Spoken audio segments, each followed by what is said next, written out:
Yeah, good evening everyone. So, in this session, we are going to discuss one important lab activity that is related to the concept of 10th class physics from the lesson acids, bases, and salts. Okay, so this concept is mainly from 10th class physics, unit number 2, acids, bases, and salts. In that one, we are going to discuss one important lab activity. So, if you could observe on the board, you will be able to find the heading of that activity. So I have written there. So today our main aim to discuss about the activity is nothing but the activity name is, so observe on the board, reaction of acid with metal carbonate. Okay, so what is the main activity?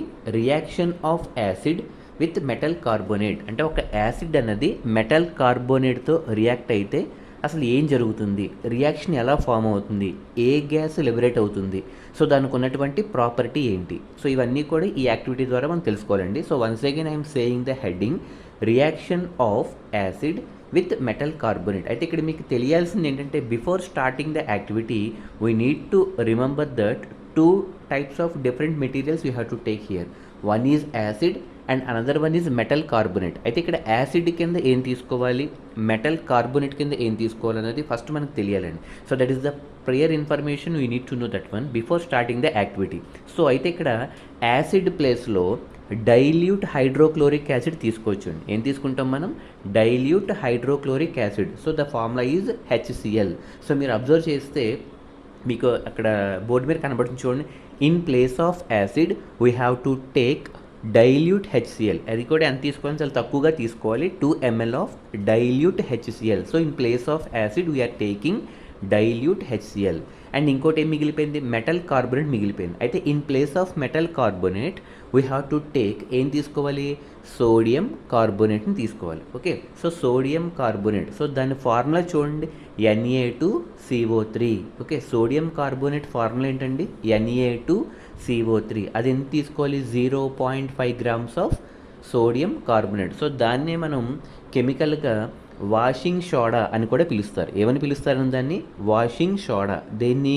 Sodium కార్బోనేట్ని. So దాని యొక్క formula వచ్చి Na2CO3. అంటే అందులో Na2 అంటే సోడియంకి సంబంధించింది, CO3 అంటే కార్బోనేట్కి సంబంధించింది. So finally sodium carbonate అంటే Na2CO3. అయితే అది మెటల్ కార్బోనేట్ కింద తీసుకుంటాం, ఎందుకంటే సోడియం అన్నది మెటల్. ఓకే, సోడియం అన్నది ఏమవుతుందండి మనకి, మెటల్. అంటే Na అన్నది మనకి మెటల్కి సంబంధించింది సోడియం. అలాగే మెటల్ కార్బోనేట్ అంటే కార్బోనేట్కి సంబంధించింది CO3. కాబట్టి CO3 అంటే కార్బోనేటు, Na అంటే మెటల్. కాబట్టి మెటల్ కార్బోనేట్ ప్లేస్లో Na2CO3 అంటే sodium carbonate, or simply you can say washing soda మనం తీసుకుంటాం. అయితే ఇప్పుడు వాటి రెండింటి మధ్య ఉన్నటువంటి రియాక్షన్, సో మీరు అబ్జర్వ్ చేస్తే సైడ్ హెడ్డింగ్ చూడండి. అయితే ఇక్కడ మీకు క్వాంటిటీస్ తెలియాలి. HCl ఎన్ని క్వాంటిటీస్లో తీసుకున్నాం, మెటల్ కార్బోనేట్ ఎంత క్వాంటిటీలో తీసుకున్నాం. అయితే ఇక్కడ మీకు ఫస్ట్ మీకు హెడ్డింగ్లో రాసి చూడండి, 2 ml of dilute HCl should be reacted with 0.5 grams of sodium carbonate. So sodium carbonate అంటే మెటల్ కార్బోనేట్. అంటే మెటల్ కార్బోనేట్ అంటే ఎలా తీసుకున్నాం, Na అంటే మెటల్, CO3 అంటే కార్బోనేట్. కాబట్టి Na2CO3 తీసుకున్నాం. అది ఇప్పుడు రియాక్షన్ చూడండి, అంటే ఆ రెండింటినీ కలపాలి, అవునా కదా? ఏ రెండింటిని?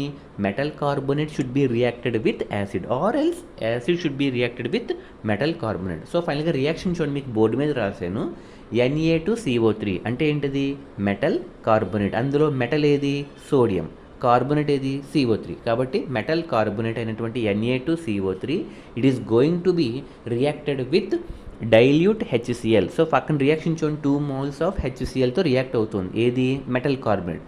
అయితే ఇక్కడ రియాక్షన్ ఎలా జరుగుతుంది చూడండి, Na2CO3 plus 2HCl gives rise to, అటు సైడ్ ఏం ఫామ్ అయింది, Na2CO3లో ఉన్నటువంటి Na వచ్చి HClలో ఉన్నటువంటి Clతో రియాక్ట్ అవుతుంది. సో ఫస్ట్ స్టెప్లో ఏం జరుగుతుందండి, Na2CO3లో మనకి Na మిగిలింది, అవునా కదా?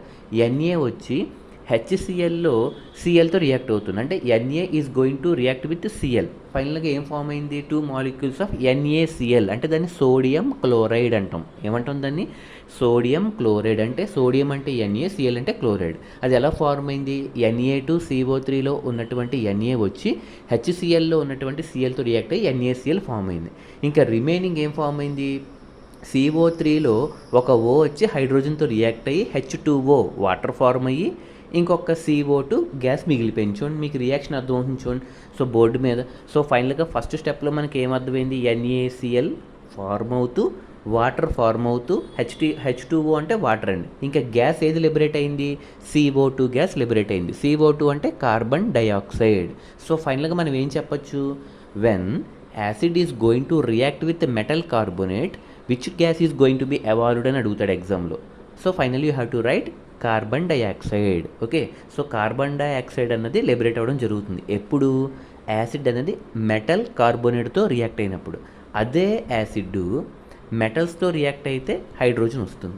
Got it or not? So చిన్న డిఫరెన్స్ అండి. యాసిడ్ మెటల్ కార్బోనేట్తో రియాక్ట్ అయితే కార్బన్ డైఆక్సైడ్ వస్తుంది.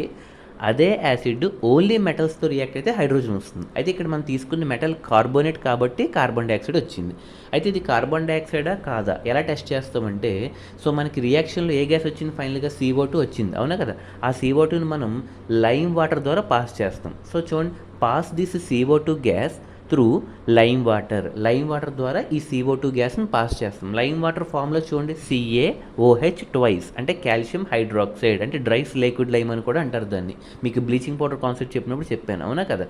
సో ఈ CO2 గ్యాస్ ఏదైతే మనకి పైన రియాక్షన్లో ఎవాల్వ్ అయ్యిందో ఆ ఎవాల్వ్ అయినటువంటి CO2 గ్యాస్ని తీసుకొచ్చి లైమ్ వాటర్తో రియాక్ట్ చేయాలి. సో లైమ్ వాటర్ ఫార్ములా వచ్చి CaOH ట్వైస్. సో దాన్ని CaOH ట్వైస్కి ఇప్పుడు ఏం యాడ్ చేస్తున్నాం, వచ్చినటువంటి CO2 గ్యాస్ని రియాక్ట్ చేస్తున్నాం. సో ఫైనల్గా Ca వచ్చి CO2తో రియాక్ట్ అయ్యి ఫైనల్గా CaCO3 ఫామ్ అయింది. చూడండి, దాన్నే మనం కాల్షియం కార్బోనేట్ సున్నప్రాయ అంటాం. ఓకే, CaCO3 అది కాల్షియం కార్బోనేట్తో పాటు ఇంకా రిమైనింగ్ వాటర్ అన్నది ఫామ్ అవుతుంది. అంటే దాన్ని బట్టి మనం ఏం చెప్పొచ్చు, ఎప్పుడైతే కార్బన్ డైఆక్సైడ్ అన్నది డ్రైస్ లిక్విడ్ లైమ్ అంటే లైమ్ వాటర్తో రియాక్ట్ అవుతుందో ఆ లైమ్ వాటర్ ఎలా మారిపోతుంది, ప్యూర్ మిల్కీ వైట్ కింద మారిపోతుంది అనమాట. ఎప్పుడు కార్బన్ డైఆక్సైడ్తో లైమ్ వాటర్ రియాక్ట్ అయితే ఈ లైమ్ వాటర్ ఏ కలర్లోకి చేంజ్ అయిపోతుంది, ప్యూర్ మిల్కీ వైట్లోకి మారిపోతుంది. అలా మారింది అంటే దాని అర్థం కార్బన్ డైఆక్సైడ్తో రియాక్ట్ అయిందని అర్థం. గాట్ ఇట్ అన్నట్టు. సో ఫైనల్గా that is the main activity we have to know that. Okay, so ఫైనల్గా ఇప్పుడు ఏమర్థమైందండి, మెటల్ కార్బోనేట్ అంటే సోడియం కార్బోనేట్ తీసుకున్నాము, యాసిడ్ అంటే HCl తీసుకున్నాం. సో ఫైనల్గా రెండింటిని రియాక్ట్ చేస్తే so finally acid is going to react with metal carbonate and it will liberate that carbon dioxide and that carbon dioxide is going to be passed through lime water. So by reacting with that lime water it is going to turn into milky white color and finally you can see that carbon dioxide has been evolved. అదే రాసింది చూడండి. So by reacting carbon dioxide with CaOH ట్వైస్తో ఏమైంది last లైన్లో చూడండి, it turns milky white. So it indicates CO2 gas. So దానికి సంబంధించినటువంటి questions రెండు ఇచ్చాను చూడండి మీకు కింద.